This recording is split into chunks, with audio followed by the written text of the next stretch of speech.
Alors le médecin, il a plusieurs rôles. Il a un rôle diagnostique, donc il va recueillir de l'information. Au départ, il y a le patient qui présente son problème. Il y a tout un dialogue qu'on appelle le dialogue singulier, et là c'est très important que ce dialogue, il se passe entre le patient et son médecin. Donc cette relation singulière est un moment où il va y avoir un maximum d'échanges d'informations. Ensuite, en fonction des orientations diagnostiques qui sont déjà évoquées, le médecin va examiner le patient, prescrire des examens complémentaires qui vont confirmer ou infirmer différentes hypothèses sur la pathologie en question, la maladie en question, et qui vont permettre, en effet, d'aller vers un niveau de certitude du diagnostic posé. C'est l'étape diagnostique. Ensuite, une fois le diagnostic effectué, le médecin va chercher, les médecins, le corps médical, mais je dirais que la connaissance dépasse l'individu là, à mieux comprendre le pronostic du patient.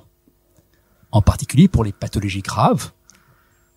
Est-ce qu'il y a une probabilité importante de rechute à, mettons à 5 ans, à 10 ans d'une pathologie, voire est-ce qu'il y a une probabilité à estimer de décès pour une pathologie particulièrement grave. Deuxième étape, c'est le diagnostic, le pronostic. Troisième étape, c'est mise en œuvre d'un traitement. Et donc la question qui est posée, c'est la surveillance du traitement et de l'efficacité thérapeutique.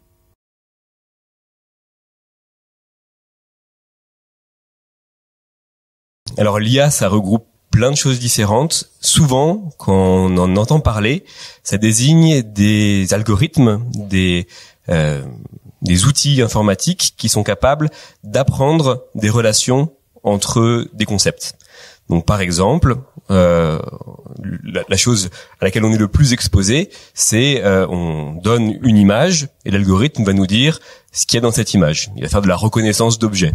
C'est vraiment comme ça que ça a explosé en 2012 avec des algorithmes qu'on appelle d'apprentissage avec des réseaux de neurones profonds, deep learning en anglais.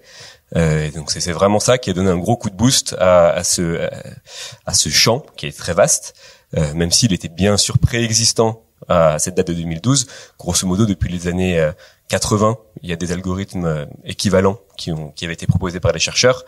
On manquait de puissance computationnelle, d'ordinateurs qui étaient capables de passer à l'échelle et de faire d'avoir des réseaux suffisamment grands pour vraiment avoir des résultats impressionnants. Donc voilà, moi je dirais que c'est ça, l'IA alors ça a plein de définitions. Je fais le choix ici de donner cette définition d'un algorithme qui cherche un algorithme ou une fonction qui, étant donné une entrée, ça peut être du texte, ça peut être des images, ça peut être du son, ça peut être des signaux médicaux, et qui va chercher en apprenant, en étant exposé à un maximum d'exemples qui sont labellisés ou pas d'ailleurs.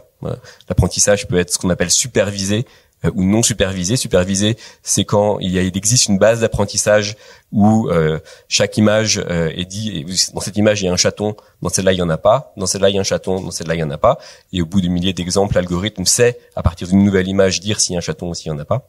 Il existe aussi des algorithmes non supervisés où on n'a pas besoin d'avoir cette vérité terrain préexistante pour l'entraînement. Mais donc voilà, ce sont des algorithmes plus ou moins complexes qui vont chercher des